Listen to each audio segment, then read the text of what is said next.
Alhamdulillahirabbil alamin. Wassalatu wassalamu ala asyrafil anbiya'i wal mursalin wa ala alihi wa sahbihi ajma'in. Subhanaka la ilma lana illa ma 'allamtana innaka antal alimul hakim.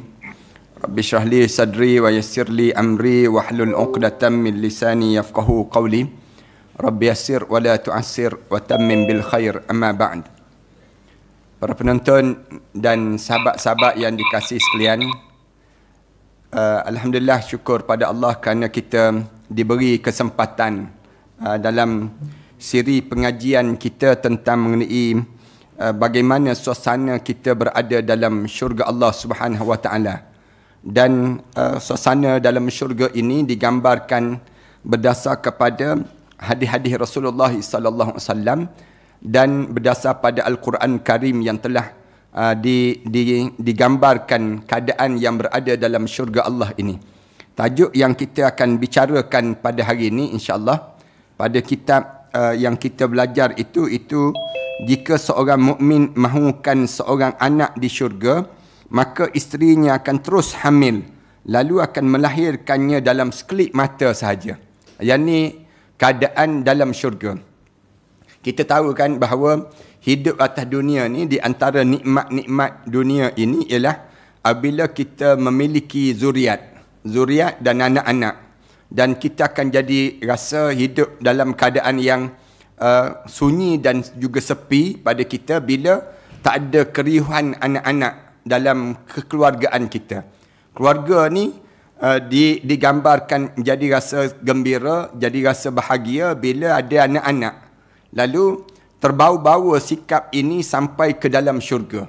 Sebagaimana orang yang habit dia suka dalam hidup atas dunia ini suka bercucuk tanam, terbawa-bawa sampai ke dalam syurga untuk bercucuk tanam.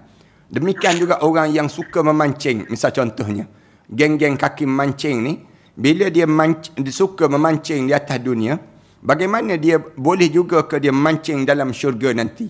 Ini semua ni dibicarakan oleh alim ulama berdasar kepada keadaan-keadaan yang dilakukan di atas dunia untuk jadi kebahagiaan sama dalam syurga nanti.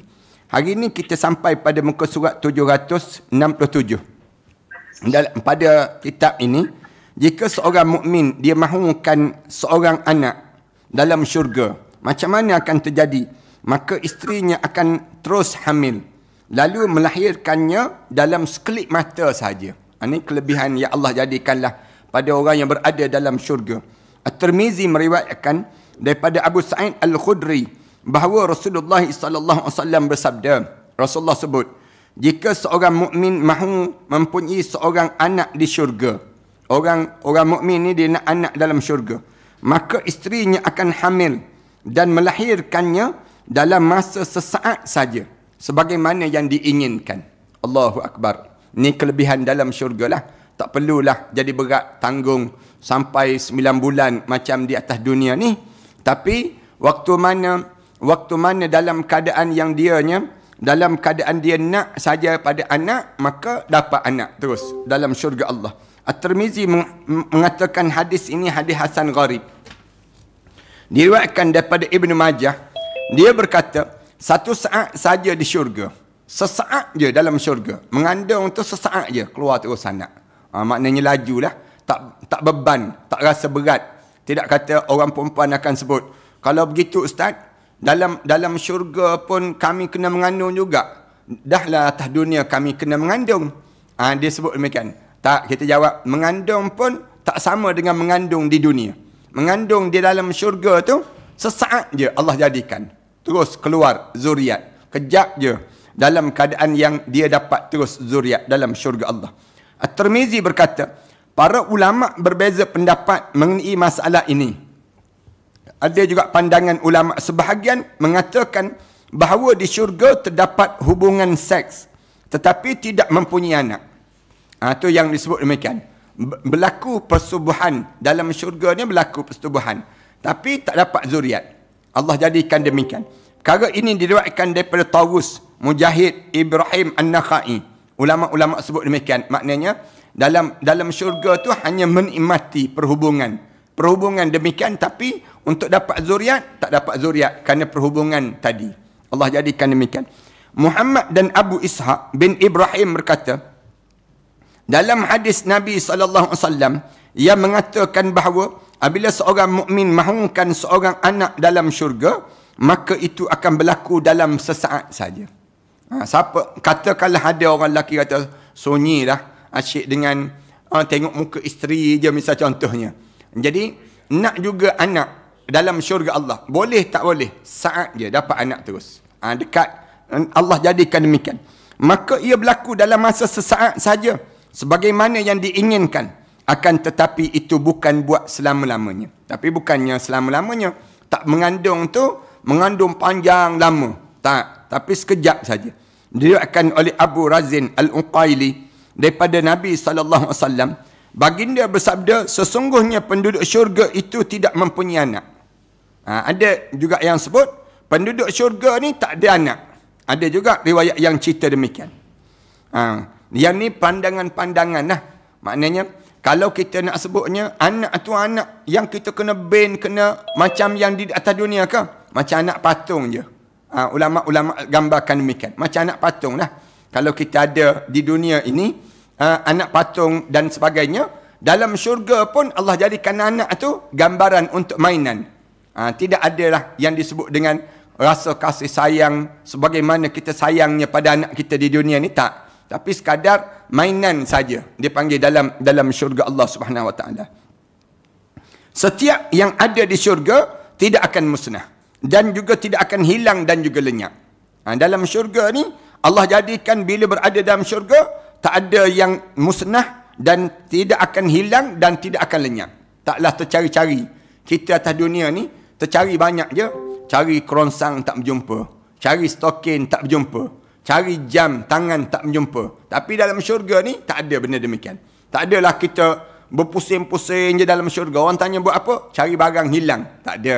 Dalam syurga ni tak berjumpa keadaan yang demikian. Tak ada yang hilang dan tak ada yang lenyap.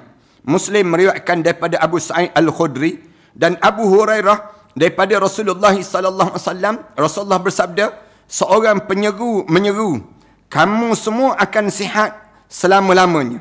Tak ada sakit. Dalam syurga ni, bila kamu masuk dalam syurga, tak ada istilah sakit perut.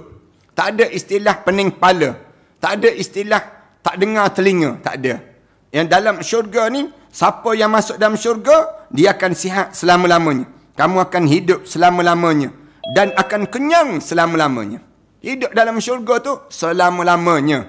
Kemudian kenyang selama-lamanya. Dan akan merasakan kenikmatan selama-lamanya. Allahu Akbar. Tak nak cerita macam mana lagi seronoknya dalam syurga. Maknanya sekarang ni kita rasa bosan juga.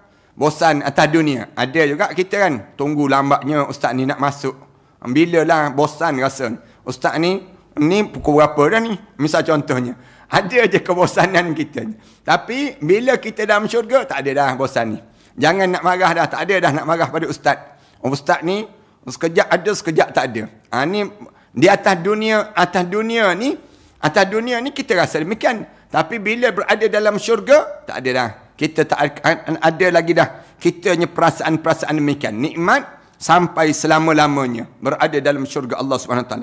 Perkara tersebut sesuai dengan firman Allah. Allah sebut, وَنَزَعْنَا مَا فِي سُدُورِهِمْ مِنْ غِلٍّ تَجْرِي مِنْ تَحْتِهِمُ الْأَنْهَارِ وَقَالُوا الْحَمْدُ لِلَّهِ الَّذِي هَدَانَا لِهَذَا وَمَا كُنَّا لِنَهْتَدِيَ لَوْلَا أَنْ هَدَانَا اللَّهُ لَقَدْ جَاءَتْ رُسُلُ رَبِّنَا بِالْحَقِّ وَنُودُوا أَنْ تِلْكُمُ الْجَنَّةُ الْأُورِثْتُمُوهَا بِمَا كُنْتُمْ تَعْمَلُونَ.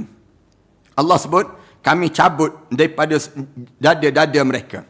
وَنَزَعْنَا مَا فِي سُدُورِهِمْ. Dan kami mencabut segala macam perasaan yang berada dalam dada-dada mereka tersebut.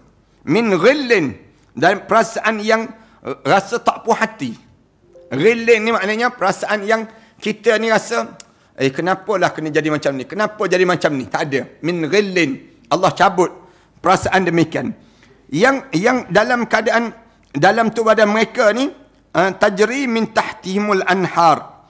Dalam syurga tersebut, mengalir air di bawahnya, segala di bawah mereka sebut sungai-sungai, dan mereka berkata, mengalir di dalam syurga ni anak-anak sungai yang indah. Dan mereka menyebut wa qalul hamdulillah, sambil bibir-bibir mereka menyebut segala puji bagi Allah. Segala puji bagi Allah yang telah menunjukkan hadana lihada, yang telah menunjukkan jalan hidup kami ni. Wa ma kunna linahtadiya laula an hadanallah, dan kami sekali-kali tidak akan mendapat petunjuk perkara ini sekiranya tidak diberi petunjuk oleh Allah. Sesungguhnya telah datang rasul-rasul Tuhan kami membawa kebenaran dan diserukan pada mereka, itulah syurga yang diwariskan kepada kamu disebabkan apa yang dahulu kamu kerjakan. Allah Subhanahu wa taala sebut, laqad ja'at rusul rabbina bil haqq, telah datang pada kami rasul yang membawa kebenaran pada kami. Wa nudu antilkumul jannah, lalu diseru pada mereka untuk kamu tersebut syurga. Uristumuha, yang telah diwariskan pada kamu. Bima kuntum ta'malun, dengan apa yang telah kamu kerjakan sepanjang kamu hidup di atas dunia dahulu. Daripada Abu Hurairah radhiyallahu anhu, daripada Rasulullah sallallahu alaihi wasallam, baginda bersabda, siapa yang masuk syurga akan mendapat kenikmatan dan tidak akan rasa putus asa. Siapa yang masuk dalam syurga, nikmat dia dapat. Dan bila berada dalam syurga, dia tidak akan putus kenikmatan tadi, bajunya tidak akan luntur. Bajunya tak akan jadi semakin hambar dan masa remajanya tidak akan pudar dalam hidupnya. Baju pun tak jadi kotor, tak jadi luntur warna, dalam keadaan sama je. Dalam syurga nanti. Kemudian dia pula tak kena fikir kenapalah jerawat ni naik. Tak kena fikir demikian. Tak kena fikir kenapalah muka aku ni jadi semakin tua. Tak kena fikir demikian. Bila dah masuk dalam syurga nanti, berada dalam syurga nanti, dia akan rasa apa dia? Remaja je sepanjang masa. Tak kena dah fikir macam mana nak cari bahan-bahan anti penuaan. Tak ada. Macam mana nak suruh kita ni jadi dalam keadaan yang nampak muda sepanjang masa. Tak boleh. Tak terjadi dah. Kerana bila berada dalam syurga Allah, kamu akan kekal sebegitulah pada diri kamu. Sebagaimana telah dikatakan oleh bidadari, kami ini adalah orang-orang yang kekal. Bidadari sebut, kami ini orang-orang yang sebeginilah sampai bila-bila. Kemudian bagaimana pula wanita syurga melihat suaminya di dunia ketika dia masih berada di dunia. Ketika mana suami dia masih lagi berada di dunia, tapi ada dah orang dalam syurga, wanita syurga tu tengok terhadap suami dia, bakal suami dia lah dalam syurga nanti. Apa yang dia akan katakan? Ibnu Wahab berkata, kami diberitahu oleh Ibnu Zaid, dikatakan pada wanita penduduk syurga yang ada di langit. Disebut pada penduduk syurga yang berada di langit, adakah kamu mahu kami perlihatkan suami kamu di dunia dahulu? Nak tak kami tunjukkan pada kamu suami di dunia dahulu? Wanita itu menjawab, ya. Kemudian dibukakan hijab dan berapa pintu antara wanita itu dengan suaminya sehingga dia melihatnya. Maknanya orang-orang perempuan dalam syurga dah tengok dah suami dia atas dunia ni. Mudah-mudahan kita lah. Mudah-mudahan orang panggil mana-mana orang yang soleh, yang dia jaga diri dia, taat pada perintah Allah, lalu dia lihat, diperlihat, dan dia mengetahui dan memperhatikan lagak suami dia. Dia tengok dah. Oh, dah nampak dah. Macam anak dara mengintai bakal suami dia. Dia panggil demikian. Kan dulu-dulu sebelum kahwin tu, orang perempuan, bila dah masuk, orang lelaki masuk minang dia mesti berada di balik tabir. Tengok je bakal suami dia. Ni yang nak kahwin dengan dia. Tu zaman dululah. Zaman sekarang ni tak ada dah. Zaman sekarang ni bawa balik pada mak ayah. Tunjuk pada mak ayah. Mak ni Leman. Fatimah berkenan dengan Leman. Misal contohnya. Ni zaman sekarang ni. Dia tunjuk. Tak ada dah menyorok-menyorok. Zaman-zaman dulu sentiasa intai lah. Intai. Orang masuk minang tu diintai dahulu. Yang sama juga dengan bidadari dalam syurga ataupun orang perempuan yang berada dalam syurga dah sekarang ni, dia sedang mengintai tengok orang lelaki yang bakal menjadi suami dia dalam syurga nanti. Telapak kakinya menjadi lambat melangkah, diiringi rasa rindu kepadanya. Lonlai lah, lonlai. Menunggu masa untuk suami dia ni lambat lagi ke nak datang ke dalam syurga. Sebagaimana kerinduan seorang isteri terhadap suaminya yang hilang daripada pelupuk matanya. Sebagaimana seorang isteri yang dia menunggu suami dia, lambat lagi ke suami aku ni nak balik. Kejap-kejap tengok handphone. Zaman kita sekarang ni, kejap-kejap tengok pintu. Suami lambat lagi ke nak menjengah masuk dalam rumah. Demikian ahli syurga ni, orang perempuan dalam syurga ni, begitulah dia menunggu saat suami dia ni masuk dalam syurga Allah. Kemungkinan saja antara suami dan isterinya ketika di dunia dahulu terdapat suatu perbualan. Katakanlah ada orang perempuan yang dia meninggal dunia dahulu. Dia masuk dalam syurga dah sekarang. Dia menunggu suami dia untuk datang masuk dalam syurga juga. Jadi dia teringat kepada perbualan ataupun pertengkaran sebagaimana para wanita dan suami mereka. Maknanya yang bertengkar-tengkar tu kadang-kadang teringat lagi. Teringat dalam syurga tu teringat. Oleh yang demikian, apabila isterinya yang di dunia memarahinya, mana-mana isteri yang di dunia memarahi suami dia, maka perkara itu menjadikan kesal baginya. Isteri yang dalam syurga tu kata, itulah kahwin sangat dengan perempuan tu. Dia kata, perempuan tu yang dianya dulu sebelum daripada ni, dia tu cakap elok-elok je dengan suami. Tapi bila suami ni kahwin dengan orang perempuan lain yang di atas dunia ni, dia tengok perempuan tu cakap kasar dengan suami dia. Cakap kasar dengan suami ni. Dia pun rasa kesal. Dalam syurga tu, dia kata, kenapalah kamu ni bercakap macam tu dengan suami yang ahli syurga. Kamu bercakap cara demikian. Kemudian dia, isteri penduduk dalam syurga tadi, akan berkata pada isteri yang di dunia, celaka kamu, bebaskanlah dia daripada kejahatan kamu. Sedangkan dia akan bersama kamu hanya beberapa malam saja di dunia. Itu cara demikian. Dia hadis diriwayatkan oleh Imam Tirmizi. Maknanya, bidadari-bidadari dalam syurga, bila tengok saja orang perempuan melayan suami dengan cara yang kasar, bidadari ini akan bersumpah. Bidadari ini akan bersumpah, celaka kamu, bebaskanlah dia daripada kejahatan kamu. Perangai kamu ni buruk, katanya bidadari. Padahal suami kamu tu ahli syurga. Suami kamu tu ahli syurga. Dan sedangkan dia bersama dengan kamu hanya beberapa malam saja. Dia akan kekal dengan aku selama-lamanya dalam syurga Allah SWT. Tu ingatlah orang perempuan, jangan berkasar dengan suami. Jangan angkat suara dengan suami ni. Senang ceritanya. Jangan tengking-tengking suami.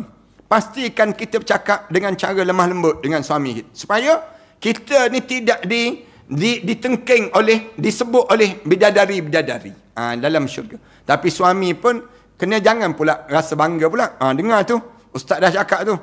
Padahal dia sendiri berkasar dengan isteri dia. Tak boleh demikian. Dia pun kena jaga akhlak. Suami ni pun kena jaga akhlak. Jangan dia pula tak jaga akhlak dengan isteri masing-masing. Dengan tujuan apa dia? Agar kedua-duanya akhirnya boleh masuk dalam syurga Allah SWT. Itu cara demikian. Cakap dengan suami, abang, bila abang meninggal dunia, abang tarik tak saya masuk dalam syurga? Tanya suami kita ni.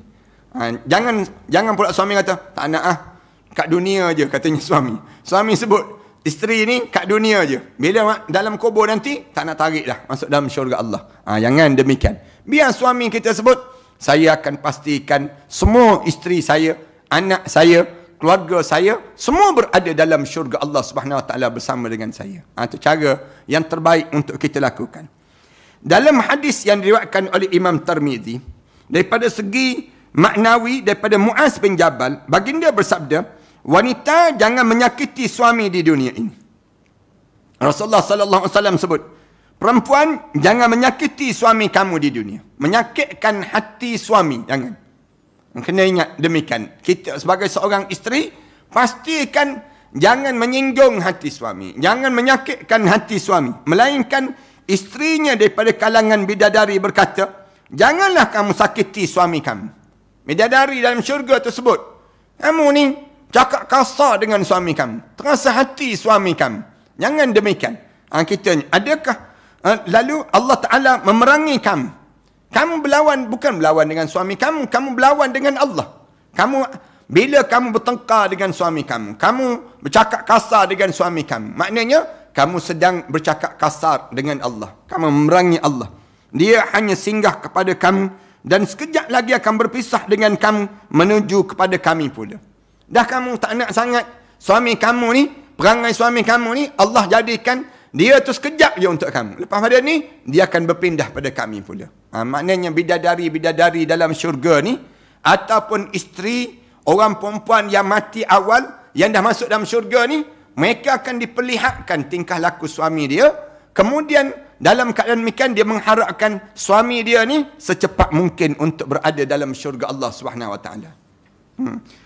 Abu Isa At-Tirmizi berkata, hadis ini gharib yang juga diriwayatkan oleh Ibnu Majah. Cerita demikian. Jemaah sekalian, anda tak boleh nak panjang lagi dah. Anda kena bergerak ke airport pula, ada program. Satu lagi, anda pohon kemaafan kerana terpaksa pendek saja, tapi cukup dah. Pendek ni pun cukup dah. InsyaAllah kita sambung cerita tentang mengenai burung, kuda dan unta dalam syurga Allah Subhanahu Wa Taala. Dan mudah-mudahan Allah rahmati kita dan Allah berkati pertemuan kita pada hari yang baik ini sendiri, insyaAllah. Bismillahirrahmanirrahim. Alhamdulillahirabbil alamin. Wassalatu wassalamu ala rasulil amin wa ala alihi wa sahbihi ajma'in. Rabbana iftah bainana wa baina qaumina bil haqq wa anta khairul fatihin. Rabbana atina fid dunya hasanah wa fil akhirati hasanah wa qina adzabannar. Alhamdulillahirabbil alamin.